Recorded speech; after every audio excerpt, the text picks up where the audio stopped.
सभी सूर्य उपासकों को जय श्री कृष्णा।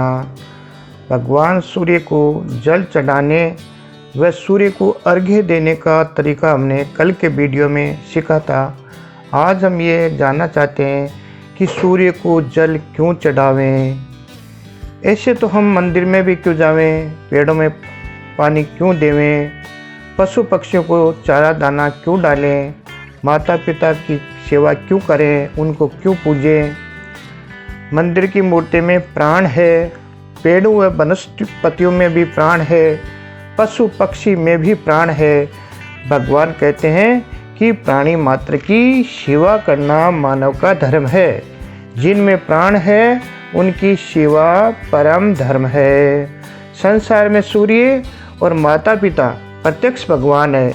यदि इनको छोड़कर दूसरे की पूजा करते हैं तो निश्चित अधर्म है, पूजा निष्फल है। सूर्य भगवान सब कुछ देखने वाले हैं। कहते हैं ना कि कौन देखता है ये काम कर लो, लेकिन सूर्य सर्वव्यापी है, सब कुछ देख रहा है। पवन, पृथ्वी, आकाश और जल में ये 5 तत्व सब जगह मौजूद है। जो कर्तव्य करता है उस प्राणी में भी ये मौजूद है। फिर कौन देखने वाली बात ही खत्म हो गई। जिस तरह माता पिता की सेवा न करने से माता पिता नाराज हो जाते हैं, उसी प्रकार भगवान सूर्य की उपासना न करने से सूर्य देव रुष्ट हो जाते हैं।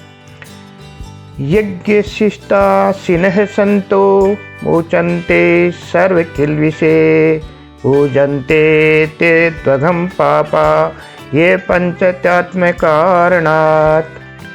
यानी नित्य 5 महायज्ञ करने के बाद में प्रसाद रूप में जो अन्न बच जाता है उसको ही खाने से या उनको ही खाने वाले सदाचारी सभी पापों से मुक्त हो जाते हैं। परंतु जो व्यक्ति सिर्फ अपने लिए ही भोजन बनाते हैं वे तो पापी पाप का ही भोजन करते हैं। 5 यज्ञ बताए गए हैं: ब्रह्म यज्ञ, देव यज्ञ, अतिथि यज्ञ, पितृ यज्ञ और वैश्व देव यज्ञ। अर्थात गाय, कुत्ता, कौवा, अतिथि, चींटी को दाना पानी नित्य कर्म है। दान पुण्य नित्य करना चाहिए। अतः सूर्य प्रत्यक्ष देखने वाले देवता हैं। हमें नित्य पूजा करनी चाहिए, सूर्य को जल चढ़ाना चाहिए, परिक्रमा करनी चाहिए, क्षमा याचना करनी चाहिए, जिससे हमारे जीवन में सुखी या आनंद रहे। नमस्कार करते समय आदिदेव नमस्तुभ्यं प्रसीद मम भास्करे दिवाकरे नमस्तुभ्यं प्रभाकरे नमोस्तुते। हे आदिदेव, हे सूर्य नारायण, मैं आपको नमस्कार करता हूँ। आप प्रकाश देने वाले हैं, आप प्रसन्न हो। हे तेजस्वी, हे दिवाकर, हे देवा, मैं आपको नमस्कार करता हूँ।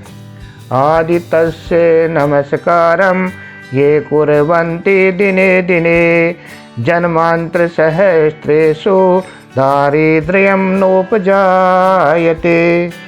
जो मनुष्य सदैव सूर्य नमस्कार करता है उसको हजारों जन्म तक दरिद्रता नहीं आती। मकर संक्रांति, रथ सप्तमी को अवश्य सूर्य भगवान की पूजा करनी चाहिए।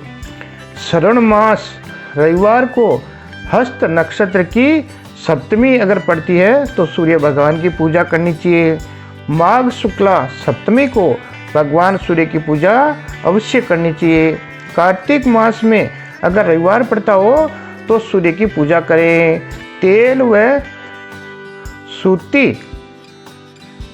वस्त्र का दान कोढ़ व कई रोगों से मुक्ति दिलाता है। रविवार को शिव व सूर्य की पूजा आरोग्यता प्रदान करती है। नेत्र रोग, मस्तक रोग, कुष्ठ रोग का नाश हो जाता है और पापों की शांति मिलती है। शिव पुराण के अनुसार प्रातः काल के संध्या उपासना यदि हम करें तो गायत्री मंत्र जप करके 3 बार सूर्य को जल देना चाहिए, अर्घ्य देना चाहिए। मध्याह्न में 1 बार ही अर्घ्य देवें और सायंकाल में पश्चिम की ओर मुख करके नीचे बैठ करके प्रतिपरीत सूर्य के लिए अर्घ्य देना चाहिए। प्रातःकाल अंगुलियों की ओर से अर्घ्य देवें और अंगुलियों के छिद्रों में से सूर्य को देखें, परिक्रमा करें और क्षमा याचना करें और शुद्ध आचमन करें। जल के पात्र में लाल मिर्च की बीज डालकर सूर्य को अर्घ्य देने से धन व आरोग्यता दोनों प्राप्त होती है। नौकरी, स्वास्थ्य, धन, आरोग्यता जो भी लक्ष्य है, सूर्य के सामने बैठ करके, सूर्य के सामने बोल करके श्रद्धा व विश्वास के साथ अर्घ्य देवें और जल चढ़ाते समय ये मंत्र बोलें। ह्रीं क्लीं सूर्याय सहस्त्रमूर्ताय फलं फलं देहि स्वाहा। ओम ह्रीं क्लीं सूर्याय सहस्त्रमूर्ताय फलं फलं देहि स्वाहा। ओम ह्रीं क्लीं सूर्याय सहस्त्रमूर्ताय फलं फलं देहि स्वाहा। 3 बार बोलें, निश्चित सफलता मिलेगी। और सूर्य भगवान का गायत्री मंत्र ओम भास्कराय विद्महि महधूतिकराय धीमहि तन्नो आदित्य प्रचोदयात्।